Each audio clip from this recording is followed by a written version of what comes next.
President Trump received a warm welcome by a Republican Congress last night, including one Catholic congressman who served as U.S. ambassador to the Holy See. Joining us now is Congressman Francis Rooney of Florida. Thank you so much for joining us.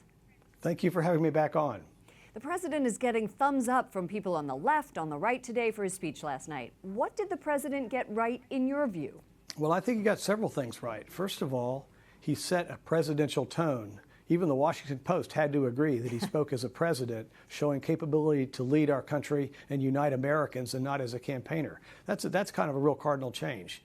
Second, I was really glad to see him speak about immigration in terms broader than just the security issue and talk about some of the fundamental sociological issues, or allude to some of the sociological issues that we're going to have to confront after we secure the border.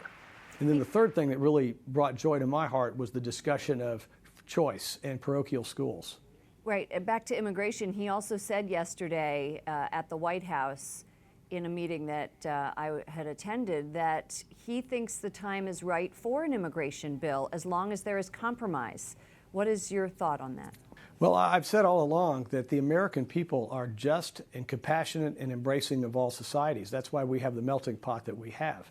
And no one has ever said we're going to change our fundamental American ethic. We just have to secure the border and understand who's coming in our country, where they are, and what they may be doing here. And if we would have comprehensive immigration reform after we secure the border, we'll be able to have people in here on some kind of legitimized status where they sign up, and we know where they are and who they're working for, et cetera.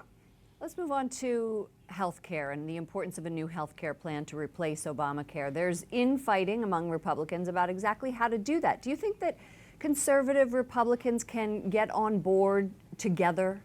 Well, I'm optimistic that they will. There is a segment of the coalition that would rather not repeal and wait and repeal and replace at the same time. I think the Speaker and the leadership team made some good arguments to use the reconciliation process now and then phase in a more market-based competitive alternative, which breaks down the rest of the mandates and does the things that Dr. Price can't do administratively and that they can't do through reconciliation. He mentioned school choice, as you said. He didn't mention pro-life issues or religious liberty. And as a Catholic, are you satisfied with what you heard in the president's speech last night? It would have been nice to hear a blow for religious liberty around the world when we have so many Christians that are being persecuted, so many Christians that can't get into the UN refugee camps and become processed as refugees, and so many authoritarian governments that are repressive. I would like to hear a little more on the broader issues of foreign policy than we did.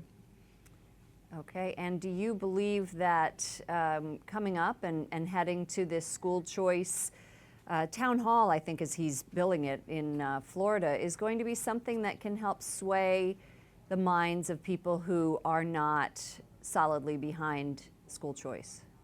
Well, I think we just have to keep driving the truck down the road as fast as we can. We have this great opportunity. I had the chance to visit with Mrs. DeVos last night, and I said, thank you. Thank you for being here, for serving, and for the choice that you're going to bring and the competition you're going to bring to our education system and return it to the parents and children.